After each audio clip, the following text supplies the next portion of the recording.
Good afternoon, everybody. I appreciate everyone who's in the audience today who joined us here in this meeting for this virtual book launch. I want to especially thank LSU Press for hosting this today. For those of you who don't know who I am, my name is Gregg Andrews, and I grew up I was born in Hannibal and grew up in the area south of town in a little section called Monkey Run in the community of Alasco, a cement company town. And I graduated from Hannibal High School in 1967. For those of you who grow up on the Mississippi River, you know it can be a powerful influence in your life, and certainly that has been the case with mine. The river has been an important shaping cultural influence. Um, it's shaped nearly everything I've done in the way of scholarship. In fact, this is the third book in a trilogy that I've done with LSU Press on the history of poor and working class people in the Mississippi River Valley. And for those of you who follow me, the previous two books, Shanty Boats and Roustabouts, was the first one, and Hard Times in an American Workhouse was the second one. And both of those centered more or less on St. Louis. And so I was particularly happy that this book brings me back to my hometown. And in a way, it's brought me full circle. So I have personal interest in the research that I did here, as well as scholarly interest. I was surprised as a labor historian. Has been my specialty, labor history. I was particularly um, puzzled when how little had been written on shoe workers in the 20th century in the United States. I was well aware of studies that were done in the 19th century on New England, some great studies on shoe workers there. But for some reason, when it came to the 20th century, it seemed to stop. And I read an article, 35 years ago, written by Rose Fuhrer on St. Louis in the shoe factory industry. And I was surprised to see nothing had been written on the St. Louis area in the St. Louis area since then. And in fact, the only one study that I found was in New York by Gerald Zahavi. And he brought it up to, I think, to about 1950 in his book. So I was especially pleased to find that this was fertile ground for me. Thousands of Hannibal and area residents worked in Hannibal shoe factories in the 20th century, including my mother. And at the time I grew up, there were still three plants operated and owned by the International Shoe Company. The shoe company, of course, was a dominant political and economic influence on the town. And so when I started this study, I reached out to a lot of people in the era of social media. I wasn't sure how much I would find, and since many people who worked in the factories are no longer with us, but their children are, and in fact, some of them still are, who work there. And so I sent out a request on Facebook for people to respond if they had memories to share of their parents, of their grandparents, or aunts and uncles, and what their experiences were like and what they remember about their family's experiences at the plant. Now, in addition to those sources, one of the great sources that I used was National Labor Relations Board testimonies from people. And if you've read the book yet, you've noticed that you see a lot of people in their own words there, especially in the chapter on the 30s. There were unfair labor practices charges brought against the International Shoe Company in 1938, and there were hearings held in Hannibal at the courthouse, and I was able to mine those hearings for a lot of rich testimony. It was very, very useful to me as I conceptualized and researched and wrote the book. And I would also add, in addition, of course, to many, many other sources, the Hannibal Labor Press newspaper, which I think most people probably in Hannibal are not aware that that paper even existed. But that paper was of great value to me as I framed my study. Why did I start in the 1890s? For a number of reasons.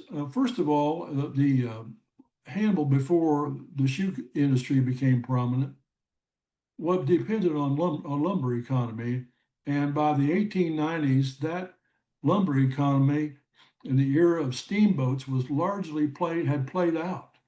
And in fact, the country went through a depression in 1893 that lasted about 5 years.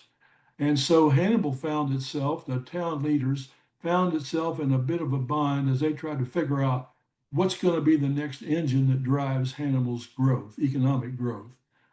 And so with the collapse of that lumber economy, the whole nature of Hannibal was changing. And the riverfront, which at one time was extremely prominent, of course, in Hannibal's history, it became less prominent as shoe manufacturing came on the scene and began to transform Hannibal away from a river town, really, into a shoe manufacturing town with factories and whistles and bells and so on.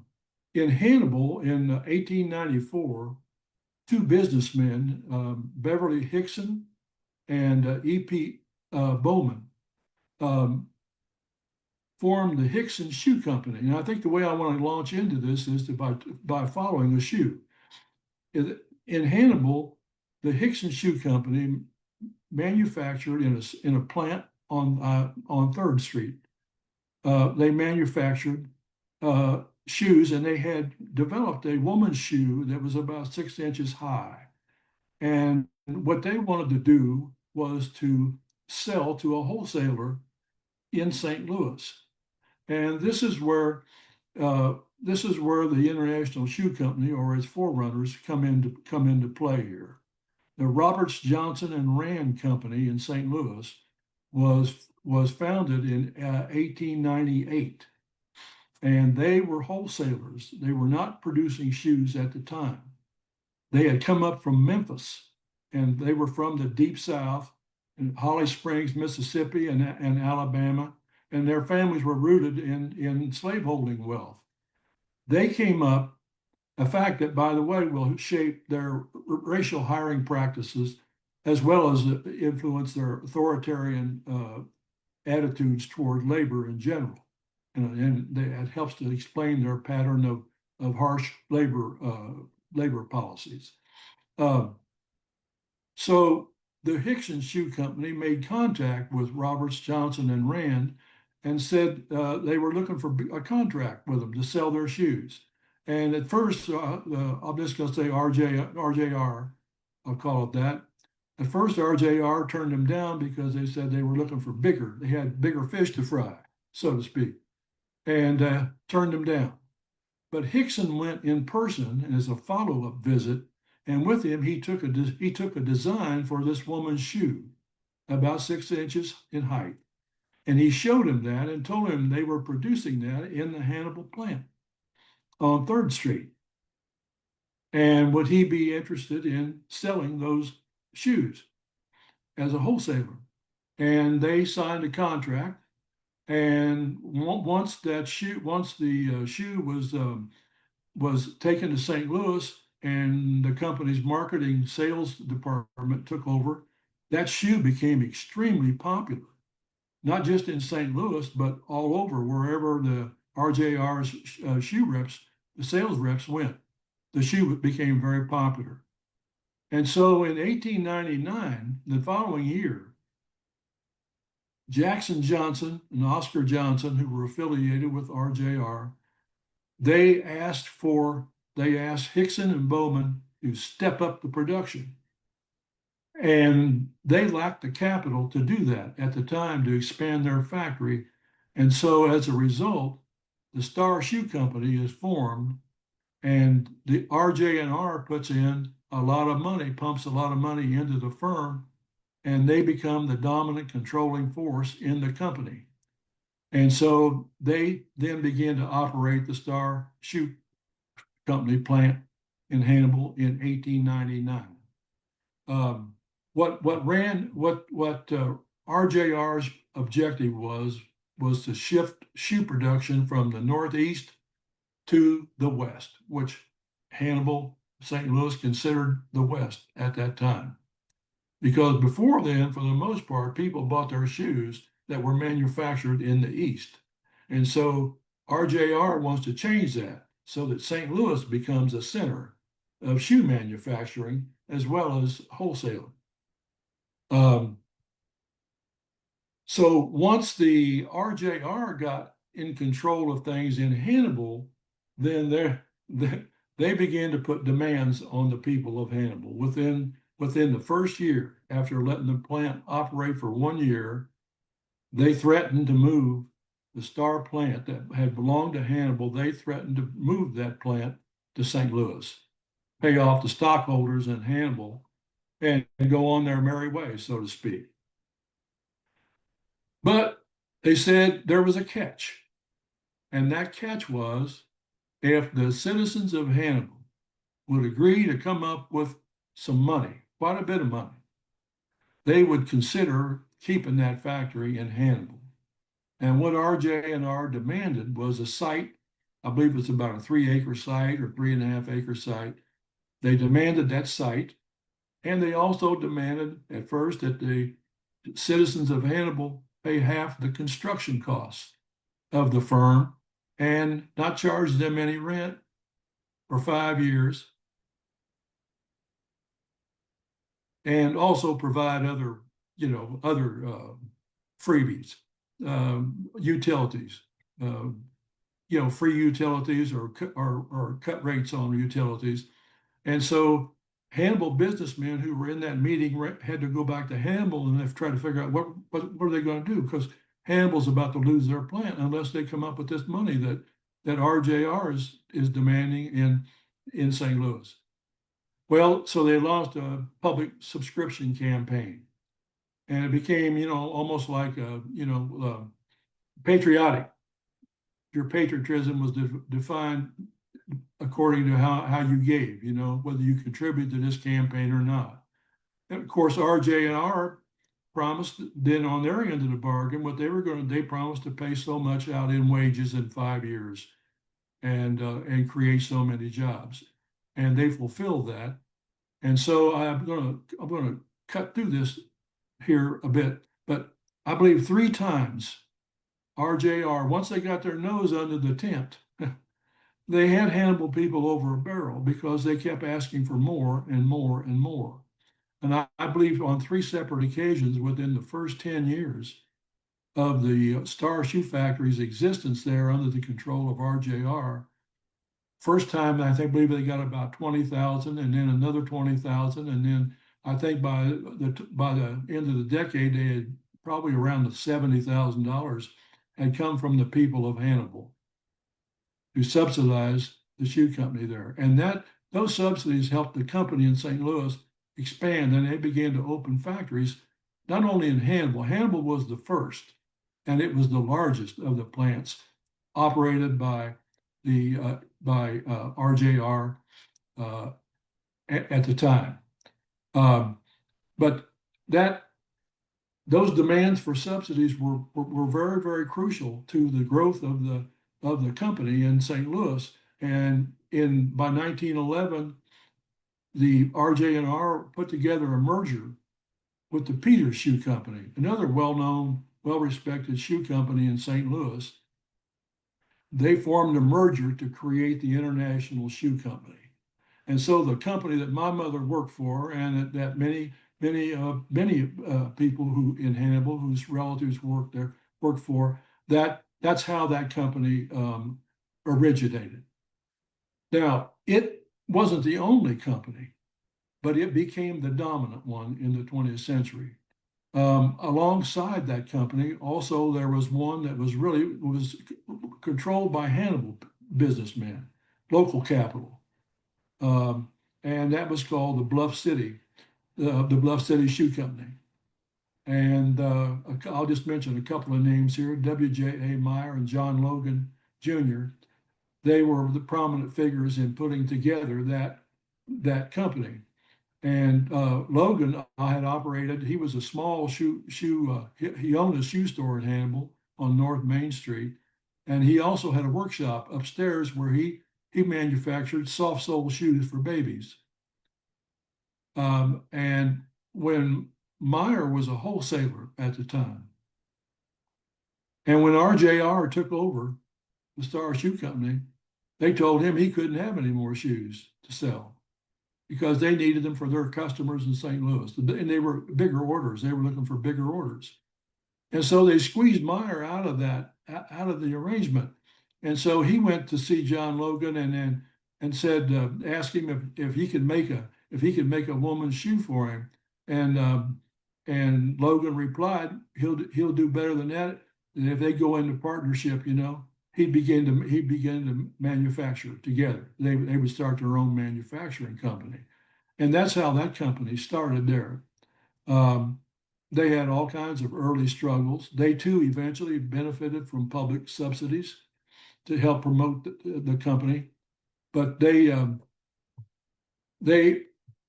were smaller than RJR, but still up until the mid-20s, that company grew steadily and had developed a good reputation in Hannibal for producing good quality shoes. On July 16, 1925, the International Shoe Company bought out the Bluff City Company. Shoe production was booming in the 20s. Hannibal shoe factories were putting out shoes every day at an incredible rate. And the International Shoe Company saw an opportunity to take control over all shoe production in the town. And about 5 years earlier, John Logan Jr. had been killed in a car accident going from the factory to his home. Was hit by a train. And so now his family continued to operate that, but by 1925, the consensus was they were ready to sell it. They couldn't, as International Shoe Company by that time was hard to compete with. And so they decided to sell. And so in the 20s, the International Shoe Company now owned the Bluff City. We always referred to it as the Bluff, or the Bluff City plant. But now it's under control of the International Shoe Company. Around the same time, International Shoe Company bought a rubber plant. They bought the old Hannibal Rubber Company building, which was in bankruptcy, that they had tried for about 4 or 5 years to make a tire. They wanted to name after Mark Twain, of course. Who else? And that Mark Twain Tire Company failed. And so the shoe company picked it up in bankruptcy and then opened a rubber heel plant there. And that's one of the areas where my mother worked some years later. So now you have established three shoe factories in Hannibal. All of them now, by the mid-20s, are owned by the International Shoe Company, which had also expanded to vast proportions. It had bought up and included so many towns, small towns, factories in places like Washington, Missouri, Herman, Missouri, St. Clair in Illinois, small towns in Illinois. It was the powerhouse. It was the world's largest shoe corporation at that time.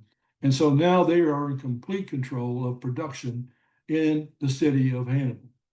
Now, one of the things, of course, was that I had to do was to come up with the labor force. Who were the Hannibal shoe workers? What was the composition of the labor force? And I think, the goal of the shoe company was to shift the center of production of shoes from the Northeast to the West. And one way in which way they could do that, in the East, they had immigrant labor and male labor as well as female labor. But the strategy on the part of RJR initially was to hire women at cheap wages and also employ child labor as a part of these were the early years, like in 1900s and up to the World War One. Some of them used prison labor, were shoe factories inside the Missouri State Prison. And it changed from one company to another at different times, but they were given, of course, they had from their perspective, they had the best of all possible worlds there in that arrangement. But that also puts a downward pressure on wages outside the prison and on those who are not children. And in most of this, what we would say skilled jobs at the time, they hired white men dominated those skilled positions. Women, of course, at the time, many of the women were sewing. They were operating stitching machines. And of course, among men at that time, they didn't really consider that a skill. So they classified that as unskilled labor and paid women at very cheap wages, all in an effort to outcompete the shoe companies in the Northeast. I think about 40% of the labor came from women at that time, filled the shoe factory labor force. I mentioned the racial hiring practices of RJR earlier. There was a study written in 1920 by Emmett Scott. He was a protege of Booker T. Washington's. And he pointed out in that book that in St. Louis, there wasn't a single black shoe factory employee on the production lines. Not a single one. And so, of course, attitudes at that time, public attitudes at that time, were still that African Americans were ill-suited for industrial work, that they were suited only for agricultural labor.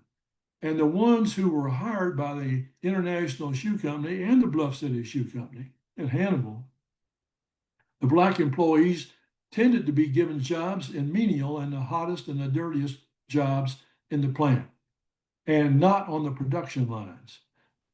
Elevator operators, janitors, for example. But they did hire porters.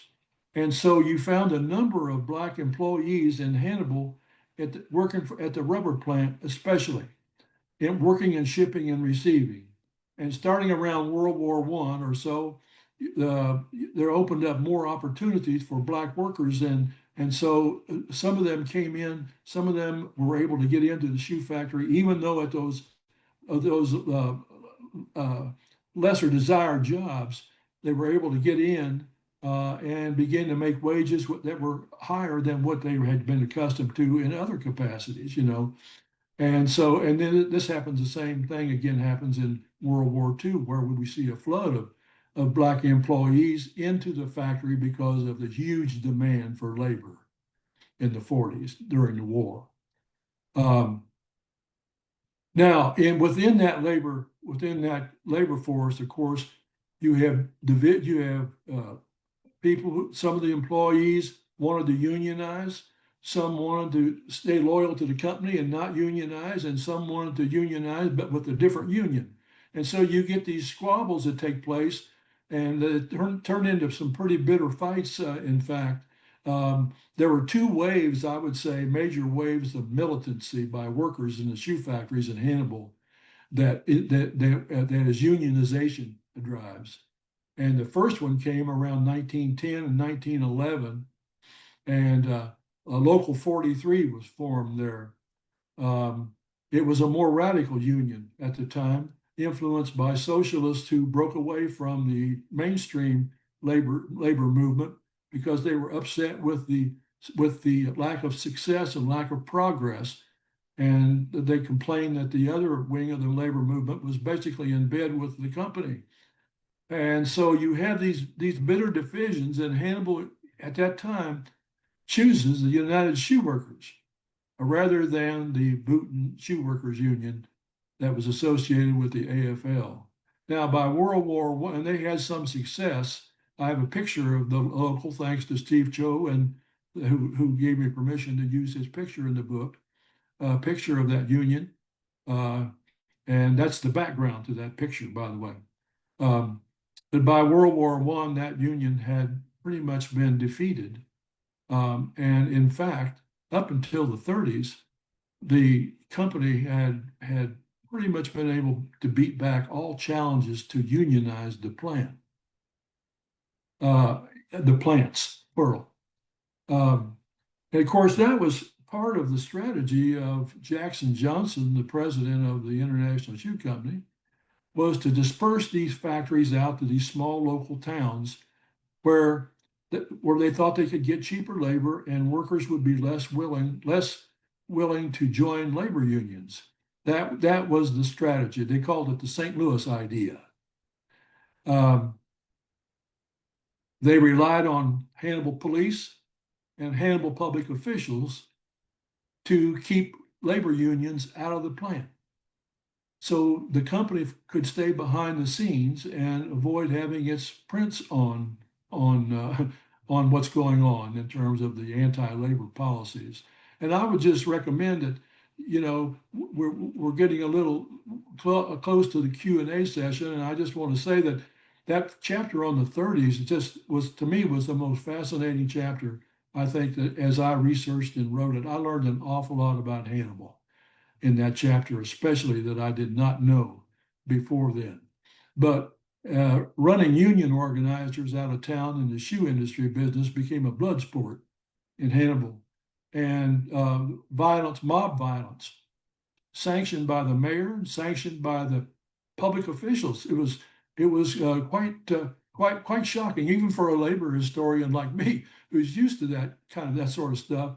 It's still it was quite shocking to me, where the town essentially was in the hip pocket of the shoe company. And of course, the town was afraid they were going to lose their main source of revenue and jobs in the 30s.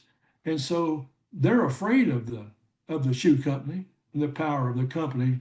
And so they are going to do what they think they need to do to make sure that shoe company does not pick up in the middle of a depression, doesn't pick up and go somewhere else, because those threats were out there. And the International Shoe Company used those threats very freely from the time they established themselves in Hannibal and other places as well. So I urge you to look at those struggles to unionize. And of course, in the end, the union that was the most hated and the most feared by companies in the 1930s, the CIO, ended up being triumphant in Hannibal. That was the union that the people of Hannibal chose in the early 1940s. And the CIO, as many of you know, more accommodating to recruiting minorities, having racial minorities and women in positions in the union. I don't want to exaggerate that, because racism was still a very rigidly defining condition in Hannibal and elsewhere in the 40s and 50s. But it was ironic, because the very company that was the most feared during the World War II, they actually were feted. They had a special CIO day where the CIO leaders were handed the official ceremonial keys to the city of Hannibal. How about that? The same mayor who, as the police chief several years earlier, had tried to run them out of town, now they're offering the ceremonial keys to the CIO leaders. And so I think for those of you who remember, whose parents worked there, the CIO was the union, or the United Rubber Workers in the in the rubber plant. Either the United Shoe Workers, locals 100A and 104A in the Bluff and the 7th Street plant, or the United Rubber Workers in the rubber plant. Those were the unions that your parents were. Some of your parents and grandparents were officials in the unions, and much of that has been forgotten, by the way, today. Sadly, we've forgotten a lot about our past. But I just want to end with this, and that will help open it up to questions and answers. During World War II, as many of you from Hannibal know, especially, they operated the International Shoe Company reconstructed army shoes in the Bluff City plant, and they hired a lot more workers during that period. That's when my mother first got her taste of shoe factory work as a 15-year-old girl from Alaska in the country. And then she went back the following year and got a job at the rubber plant at 16. Um, but that created quite a need for jobs and an uproar when they brought in German prisoners of war, also temporarily to help perform certain of the basic tasks in the reconstruction of those army shoes. And so the International Shoe Company enjoyed vast, lucrative military contracts during the war, and the number of workers in those plants shot up. Uh, on the eve of the Depression, I believe there were 3,100 employees in those three plants. It dropped at one time to 2,600 during the Depression, although the shoe industry wasn't hit quite as bad as other industries. But I think probably my best estimate would be in regard to the number of employees, probably at its highest during World War II, probably about 4,000. I believe they hired about 1,000 new workers at that time. And so I would put the figure at somewhere between 4 and 5, probably closer to 4,000 than 5,000. Those unions became integrated in the Hannibal local life, community life, political life. I tried to look in the book at not only at the economic and political struggles, but look at the culture of working class people in Hannibal as a river town, what they did for entertainment, where they danced, what were the bands that catered to labor that were popular among working class people, that sort of thing. And so, as some of you know, the plants closed in the 1960s, and Hannibal, unfortunately, was on the front end of the uh, global assembly line and deindustrialization of the United States, and a lot of people lost their jobs there. The number of employees had declined, of course, over the years, but the 7th Street plant closed in 1962, followed by the Bluff in 64, and then the rubber plant in 66. I want to thank everyone for coming out here today, and I'll be happy to take questions. And I especially want to thank those who contributed material to the book. I appreciate it more than you'll ever know, who sent me Facebook messages or had telephone conversations with me, or wrote emails to me and describing their work in the shoe factories. I particularly appreciate, those people. So, Corey, I think I'll open it up here to questions if this is a good time. Yeah, it's a great time. Thanks again, Greg, for that great presentation, and thanks everyone for tuning in and for chiming in the chat. I do want to go ahead and sound off Bob Montgomery from tuning in from Rhode Island. Thank you, Bob, and Carolyn Zaremba from San Francisco. We also have a lot of people here from Hannibal, which is great. That makes me very happy. I went ahead and asked, so I do want to shout a couple of people out. Let's see. We got Gil Gonzalez. Thank you for tuning in from Hannibal. We got Dina Westbud. Thank you. We've got Judy Cernia. Let's see who else we have. We have Jackie Rob Walsh. And I think there's maybe one more, but if I missed you, I'm sorry. But yeah, thank you all for tuning in. I appreciate it. We have one question here that I saw earlier that I'll get to in just a second. But this is this is a good time now to go ahead and put questions on in the chat. I just see one here from Kim. Thank you so much for putting that in. And that's kind of the deal. Just put a question in the chat and we'll kind of go back and forth between me and Greg, and I'll ask away. There's a couple comments here, Greg, that I think were when you were talking about the 1930s, and there was a lot of wows. I'm very interesting. Can't wait to read about this. So I wanted to share that with you. So I'm going to go ahead actually, and we got like a couple questions already. So let me start with this question from someone at the Huck Finn Freedom Center. So Okay. thank you for the question. So this person wants to know how many employees there were in the first plant. In the very first plant of which company?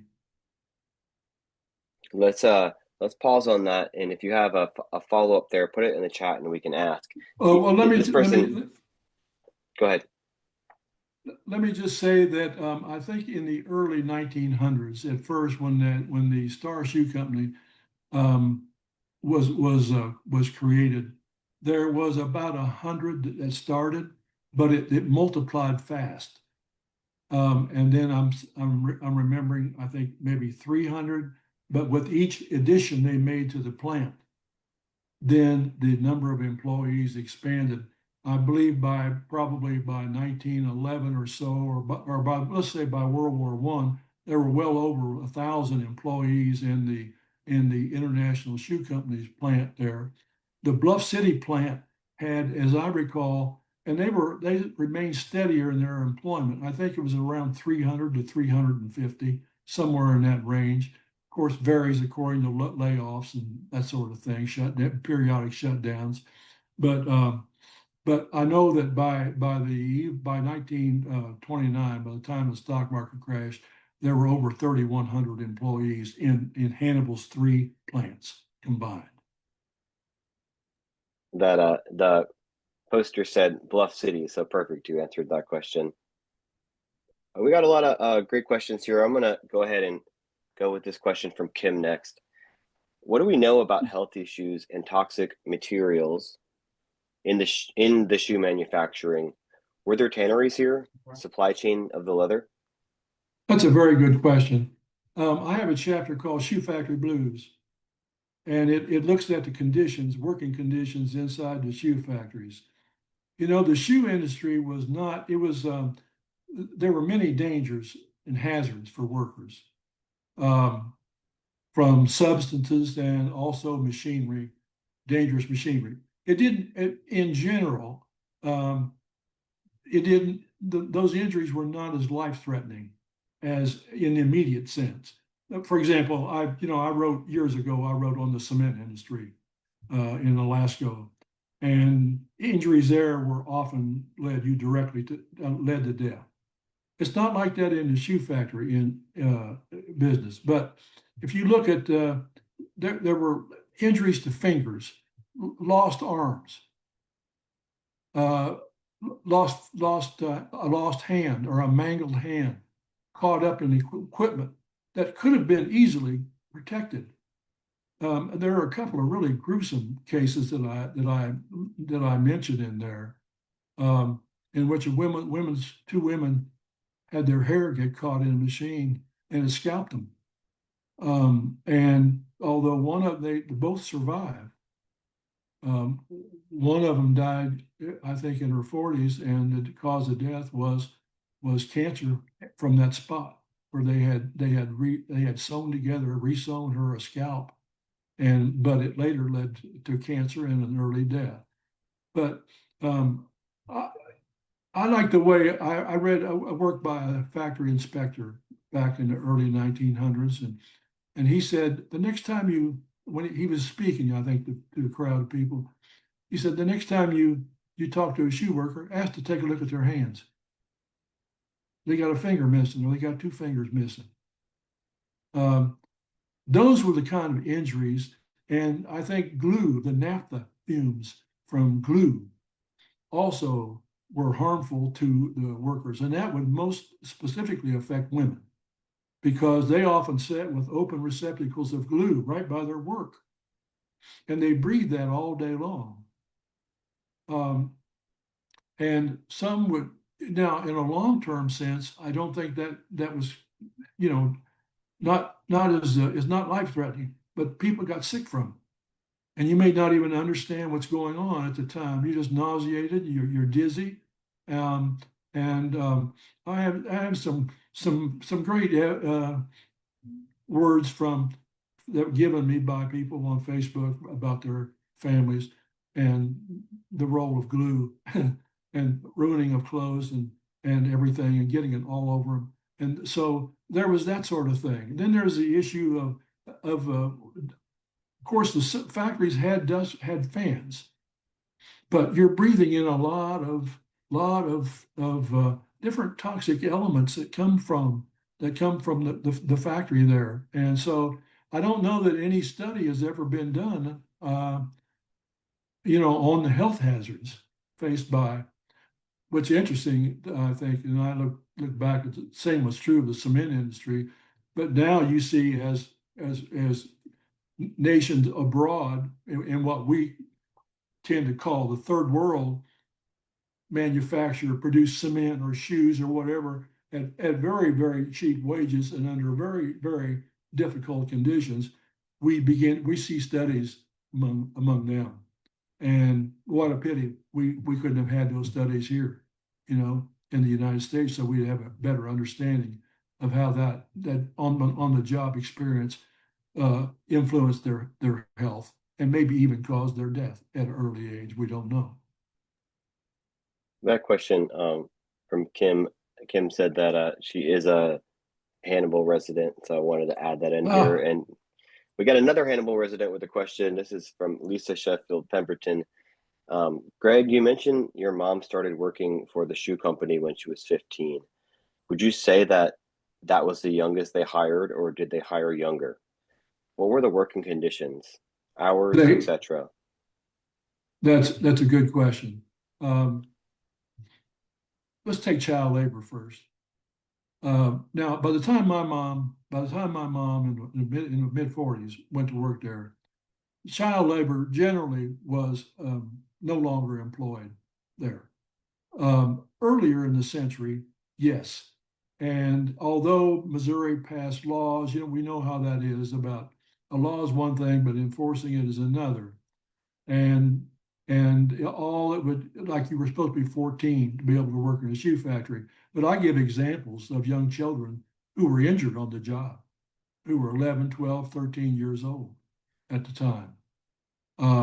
And so you find plenty of children at work in those factories. Um, Back shoe boy, back shoe girl, that was one of the terms that used for them. They run errands from different, maybe carry something over to from one part of the plant to another, that sort of thing. But they also got involved with machinery. And when you get involved with machinery, that's when bad things happen. And it can happen. And so but by the time my mom worked there, that was no longer the case. She went there at 15.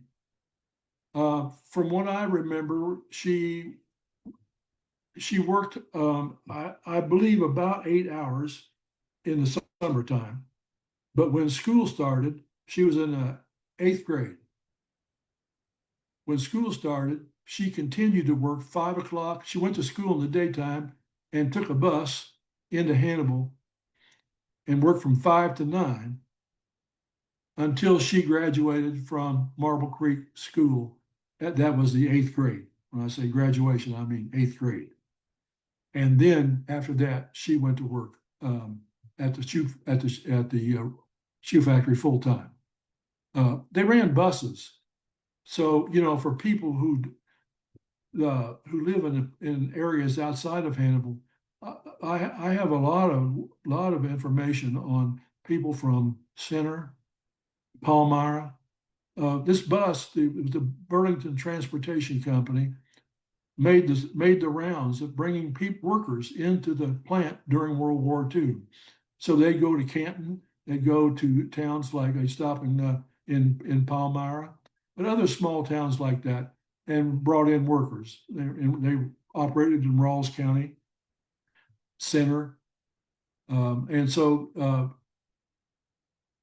the book reaches out to people outside the Hannibal area as well. But that's what my mom did. She rode that bus in that was, but it came down to Alaska, and there were others in Alaska um, that also rode that bus. And my mom named before she died, she had written some stuff and named a lot of the people from Alaska who were there, and I mentioned several of them in the book. All right, we got a question here from Terry O. You've written extensively about Hannibal. How did the shoe companies compare with Portland Cement Company? Well, it depends on what. I think Hannibal, although the shoe company had a tremendous impact on, it still does, by the way, it's still operating today. Uh, it's although it had a huge impact on Hannibal in the early 1900s. I think by the 1920s, the shoe company surpasses the Atlas Company in terms of its importance to the town and the power of the town. And if you want to know, if you had any questions at all about who held the power in Hannibal in the 1930s, the answer is the International Shoe Company. But they employed many more, by that time, many more employees than the Atlas plant did. I think from a standpoint, I've mentioned accidents, from the standpoint of working people, both the companies paid higher wages than for the area than what they could customarily expect. Um, both companies didn't unionize until the 1940s. They tried, but there was two. And on the cement company is the case, of course, they sent the state militia to break a strike in 1910 that forever changed the nature of the community of Alaska. They had declared martial law in Alaska. Um, I think you had many more immigrant employees in the cement industry at that time. This shoe company tends to not to hire first generation immigrants, although in the second generation, then we began to see shoe workers now whose parents were immigrants in the Hannibal area. So that would be, among a few ways I would just mention that are more that come to my mind in response to the question there. We got a couple questions on deck. Terrio, that's a good question of yours, but I'm gonna save it till the end. So this next question is gonna be from Marla Hatton Wisdom. What was your biggest surprise discovery of information in writing this book? Was it the info about the unions? I found that very interesting as well as scary. Yes, I think again, I'm a seasoned labor historian, so I know all the tactics used to suppress working class people's efforts to gain a better living. I'm very well aware of that. But I think to look at it to look at what happened in the 30s in Hannibal and to see how it got played out by the law enforcement authorities who refused they refused to offer protection to organizers who came in to help organize the shoe workers. Um, and it was a very volatile situation. And I think at one point it could have turned into a really ugly, violent period where shoe workers are battling each other on the streets. And because you had divisions, sharp divisions. You had a group that wants a company union. They want to stay loyal. They don't want unions in there. They don't especially didn't want the CIO to come in there because CIO was also more progressive in race relations. And in the minds of many people in the South, they used red baiting, you know, and they used it very effectively. So I think as I put it in the book, race baiting and red baiting are like soup and sandwich in the South. And that's the CIO, the very symbol of the CIO sent some people into orbit. They did not want the CIO in their town. And here's what I find ironic about that. Some of the same people who opposed the union later join that union. You find them as union members later. But it's that initial fear of what's going to happen to us if we bring this union in here. So I think the failure of the mayors, the failure of the prosecuting attorney, all law enforcement apparatus, they had to call the state, they had to call to Jefferson City and get the state to send a highway patrolman up to tell them why it's going to be here and had to provide protection for the organizer who was being run out of town. I mean, Hannibal was there was a network of spies in the 30s, and it operated very informally, but it was there. The mayors had word out, the police chief had word out. Anybody spot a union organizer coming into town, they're going to meet him at the train station. And I mean 50 to 75 people meet him at the train station and tell him he's not wanted there and threaten him if he doesn't leave. And I'll tell you, back to that question, one further point. There was an ex-mayor in one of the meetings where it was his suggestion in a board meeting with the Hannibal Chamber of Commerce and the current mayor that and a couple of anti-union shoe workers who were known for muscle. And the ex-mayor actually turned to the other members of the council of the chamber and said he urged them to take him out on the outer edge of town and beat him up. And I was very shocked by that. So that's, I'm not naive, but that still shocked me a great deal. And the Marion County sheriff was no better in that regard. And finally, like I said, they had to send a highway patrolman in. The governor had send a highway patrol up to restore order. But it was very volatile at that time. You had a group of shoe workers wanting to go get revenge because they beat up one of the Hannibal local leaders, whose name was William Cox, who was originally from Palmyra, but worked in the rubber plant. But he was a local labor union leader, and they beat him terribly. And as far as I know, it left permanent damage to his face. One of the Hannibal shoe workers who became a union organizer, who was from Alaska, Monkey Run, my section of Alaska, he signed the first CIO pledge card in Hannibal, and he became a union organizer for the CIO, and they later sent him to Arkansas to organize. He was so good. But he went over to Pittsfield, Illinois with Earl Shin, who was also a union organizer in Hannibal. And they went over to Pittsfield to try to help organize a factory over there. And they were sitting in their car, and a group of vigilantes came up and dragged them out of the car and beat them badly. And John Wiggs was put into the hospital there in Pittsfield for a while. But he didn't let that stop him. He went right back out and started organizing again.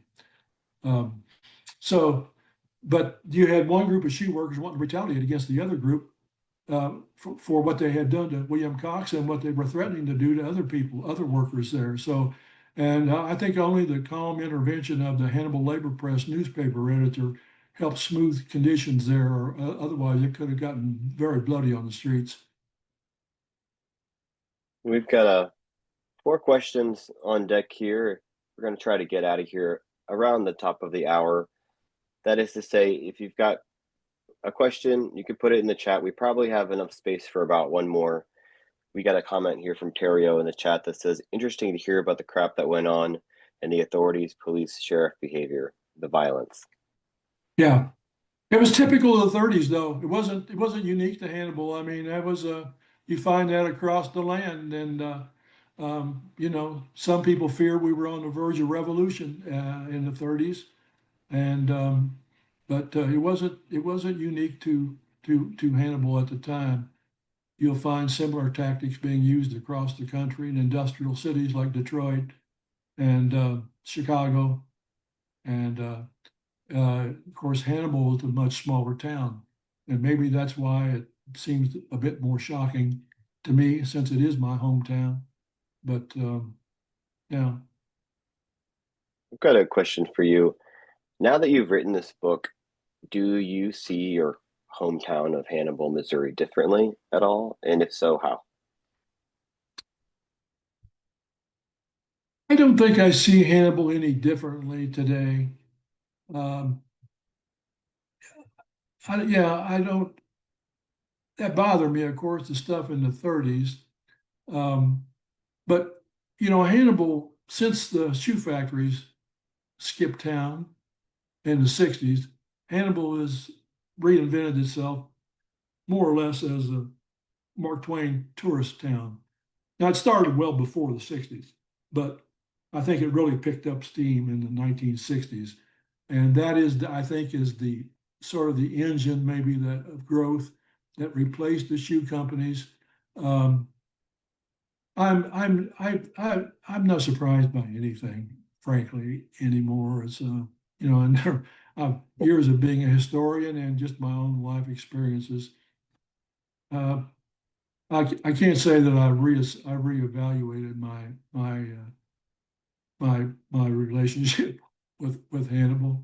Um, I've always been sort of an odd one out. I mean, you might say I live in Texas, and so I write Missouri history, and I'm also a songwriter, and I live in Texas, and I write about the Mississippi River. And when I lived in Hannibal, we moved back to Hannibal for about 5 years after I retired from Texas State University, and then I started writing about Texas. And so, but I've always found I've been a bit of an anomaly in that I'm not really considered by many as a Missouri historian because I don't live there, but I grew up there, and most of my works have touched on Missouri history in some way or another. I think it's always been my view that historians. I got my PhD from Northern Illinois University in 1988, and I realized at that time that I think historians generally are working out their own identity through their work, and I think that's fair enough. If someone told me that was their analysis of me in that way, I would go along with that. Uh, I think it's all a part of self-discovery. I learn more with every book I write, and you learn incrementally. So what I write over here will will build on what I wrote over there. And so I've hopped around quite a bit, I think, but the central thread is the Mississippi River and my hometown of Hannibal. Um, so I hope that maybe at least partially answers the question there. Yeah, that was an excellent answer. Thank you for that. We got a question here from Rand Dotson, who, for those of you who aren't familiar, he's an acquiring editor here at LSU Press. But before I get to that, I do want to mention this comment in the chat from Connie Childs. Connie, thanks for commenting. Connie says, my mom and grandmother both worked there for years. Nice. I mean, there were so many families. I mean, it's you'd have trouble finding. When I grew up, I grew up on the south side of Hannibal. When I wasn't in Alaska on Monkey Run, I was on the south side of Hannibal. And the friends I had over there, I mean, if you didn't, somebody in your friend's family worked at the shoe factory, chances were, you know. And so you had generations of people there, in those factories. Um, and I had so many other relatives. My uncle Melvin Sanders worked at the rubber plant for a number of years.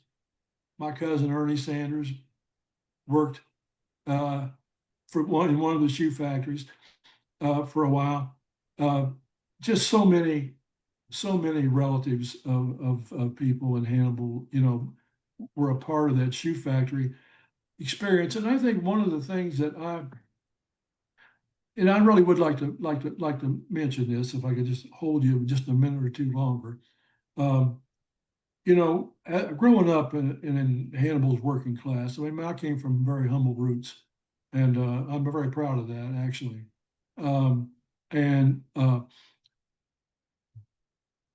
the when I let me just say that among working people in Hannibal, and I think this is maybe still true. I hate that it's this way, but Mark Twain is not highly regarded by many working people. There's a certain, I don't know what you call it. I mean, you know, Ron Powers has written eloquently about this, but that for some reason, at one time, Mark Twain was very well received and well regarded in the American labor movement. And I think what happens in Hannibal in 1935 during that Mark Twain centennial celebration, that's the year that the union organizer was beat up.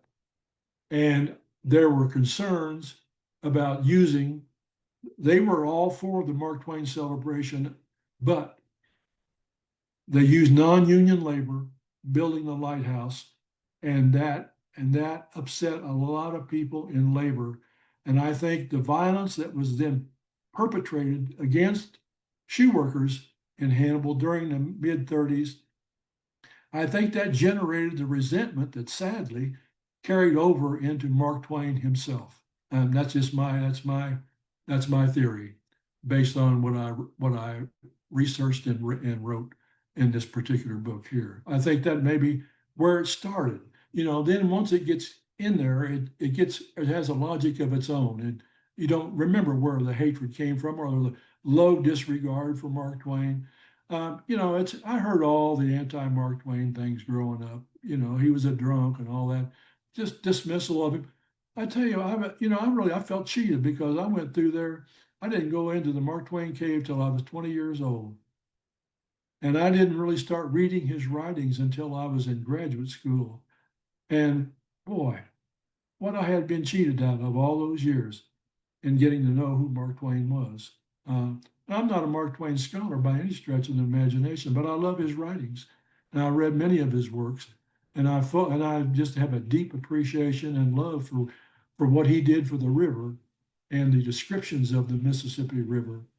And and his role as a social, as a sat, as a great practitioner of social satire, to go after the wealthy and the privileged, and to bring them back down to earth, so to speak.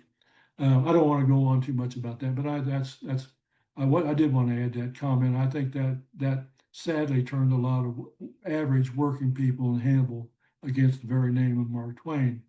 After all, in the 60s, Mark Twain tourism was getting elevated at a time when they were all losing their jobs. They're watching plants close down and their families thrown out of work. Some of those family members ended up and cut their health short, couldn't take the stress, for example, heart attacks, never could adjust to it nor find a job that was comparable.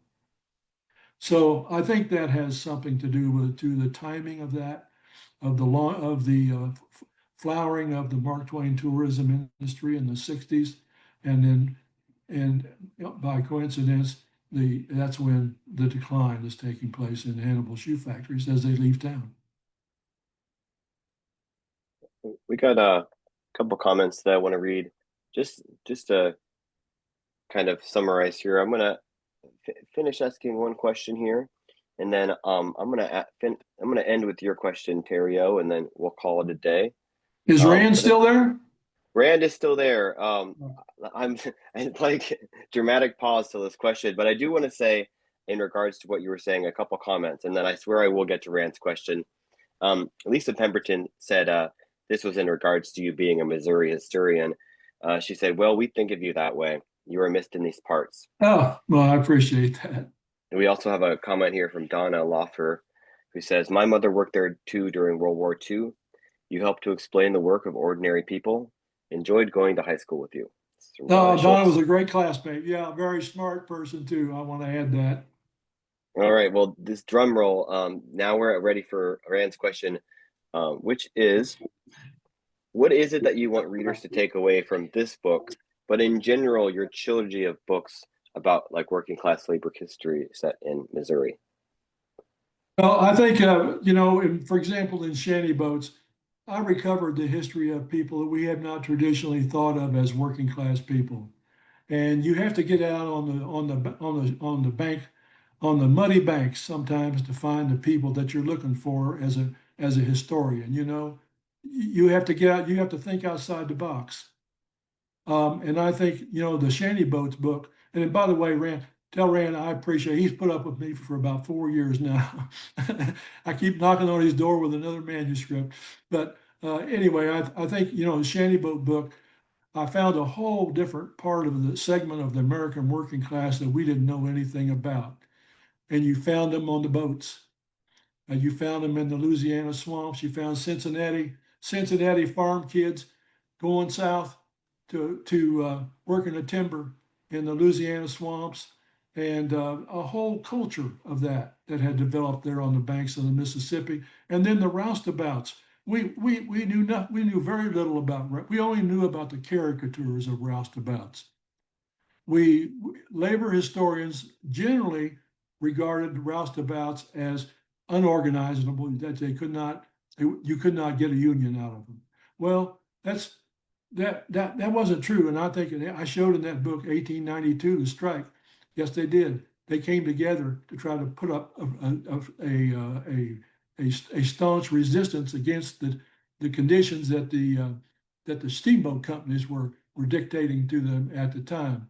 So I feel good, and also the workhouse book, the same thing. That was another eye opener to me in a way. Many of those roustabouts ended up in the St. Louis workhouse, and that book was I really enjoyed. I think joy is not maybe not the right word, but I really learned from writing that book on the St. Louis workhouse. The people you have to study, you have to get into newspapers day by day, week by week, sometime to put together stories of people. And I think that's what reading audiences like. They like stories, and I've tried to put it in a framework, that's subtle but very analytical at the same time. I try not to browbeat people over the head with my ideas, but I try to introduce them to them in a logical way where they see the evidence, and then let them draw their own conclusions about it. So I think I've unearthed segments of the working class in these river towns like Hannibal that have previously not been studied, and I know historians are, as a rule, like most academics, if they're doing research, they like to go to places like Paris, France, not Paris, Texas, but Paris, France. Uh, Nice air-conditioned archives and all that. And my wife Vicki and I, she's a historian too, and very well known one. We've often laughed. We see, summer research time came, and our friends would go to nice archives where everything is well organized, and we're heading for small towns where there are dusty courthouse basements for us to get into and to dig out stories from legal records and so on. So I think that I hope, for those who come after me and those who study history and who enjoy reading history, I hope I've left something behind of worth. I mean, that's all I figure I can do. I retired, I guess you'd call it retired, 2009, and I've been incredibly productive in the time since then. I like to write, and I always have a project I'm working on, and there's a puzzle I'm trying to solve. And Vicki will offer testimony to that. I'm always, once I disappear into my office, you might not hear from me for a while. But I enjoy putting mysteries together, and that's a lot of what historians' work is, detective work and putting together mysteries. You have to have the foundation behind you. And that is what getting a doctorate degree did for me. it gave me that foundation for an analytical framework for me to operate in. And so then when I come into these stories, labor history was a brand new field virtually when I entered graduate school. It was still new. And I entered in 1979 in the doctorate program, and it was still a relatively new field come out of the 60s. And but you know, when I realized it, I didn't know that at that time. I didn't realize that there were scholars who studied working class people like me. And when I began to read literature on the cultural, on all aspects of the working class experiences, from the economic and political to cultural, I began to understand my life for the first time at about age 30. Suddenly, I saw myself in the mirror. And as I'm reading, I'm understanding why I am the way I am, you know, rough edges and all. Um, so I appreciate that question, Rand. I hope I've done a halfway decent job in responding to you. And I really have appreciated LSU's, work with me. I'd been out of the field for quite a few years after I retired. And I researched this shanty boat book, and I thought, whoa, boy, I felt rusty, And I thought, I'll probably never find anybody. Nobody knows who I am anymore in academia,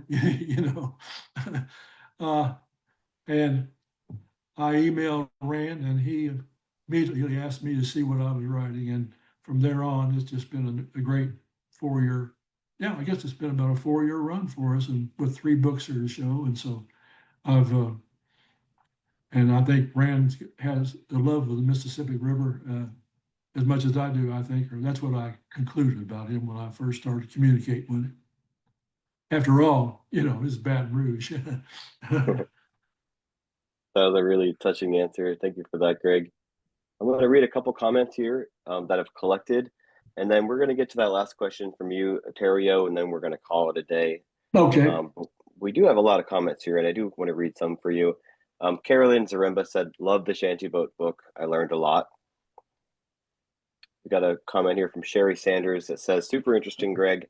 I love the weekends we visited in Monkey Run and Alaska." Not a Missourian. So sorry. That's Alaska. Yeah. Sherry is my cousin.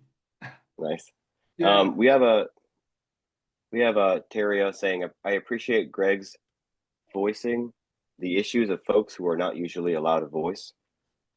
We do too. And Jean Ann Hall says, "You make Hannibal proud." Sorry, go ahead, Greg. Oh, thank you, Jean Ann. And then lastly, we have Carolyn again that says, "I appreciate rough edges." That was the only way I know how to be, All right, let's end on this question here. So Terrio says, "Wow, what is your next project? You've written about some interesting topics associated with our local area." And Terrio is guessing here. They say Civil War in Northeast Missouri, World War II and World War I experiences in Northeast Missouri. Well, I don't know what I'm going to do. I have probably rather foolishly wrote my own memoir, but if I wrote it for myself, if for nothing else, I don't know that it'll ever get published anywhere. But I write a lot about my childhood on the Mississippi River, as well as the role that the rivers played in me as a spiritual force all throughout my career. Even though I've left the river, it's never left me, not one bit. And Monkey Run is still who I am. Alaska is still who I am.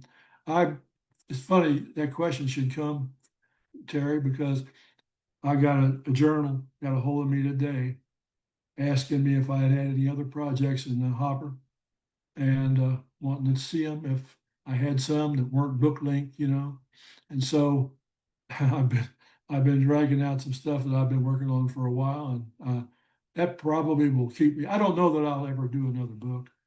Honestly, it takes too much out of me physically. I can't strap myself in a chair for the kind of, and I'm like a dog with a bone. Once I start something, I'm gonna finish it. and sometimes it's to my detriment health-wise. But I'm trying to stay healthy, and I feel like I am good and healthy. But I don't know that I'll ever take on another book project, but you never know. I've said that before. I might write a novel. I started one several years ago, Mississippi River-based novel. But at the time, I figured I better stick to doing what I do best, and that's being a historian. But I still have a twinkle in my eye about that novel. So you might see it someday. Historical fiction. Yeah, historical fiction. Well, Gregg, I want to really thank you from the bottom of my heart again for being here with us and just sharing your wisdom. We really appreciate it. Everyone here appreciates it, and I also Well, want to thank you so much. Yeah, sure. and to everyone out there, I've kept you over here a little bit in length. I'm used to doing that when I was teaching. I'd hold students past ending time. I want to echo here, Gregg, for thanking everyone for tuning in and spending your afternoon with us. And I do want to shamelessly plug one time that pinned to the chat here is a 40% off code for shoe workers in Hannibal, Missouri. So if you have not got this Oh, book great. yet, you should buy it at a great discount. It's a good time. Great. And I appreciate all those who have bought my books and have stayed loyal. Those who have bought all three of these books in this trilogy. I really do appreciate it. And it kind of helps me keep going and keeps me afford to take the next research trip Gregg, somewhere. any parting words before we go? No, just a note of appreciation to LSU Press and also to all the people who attended here today. All right. Thanks again and for tuning up. Thank you.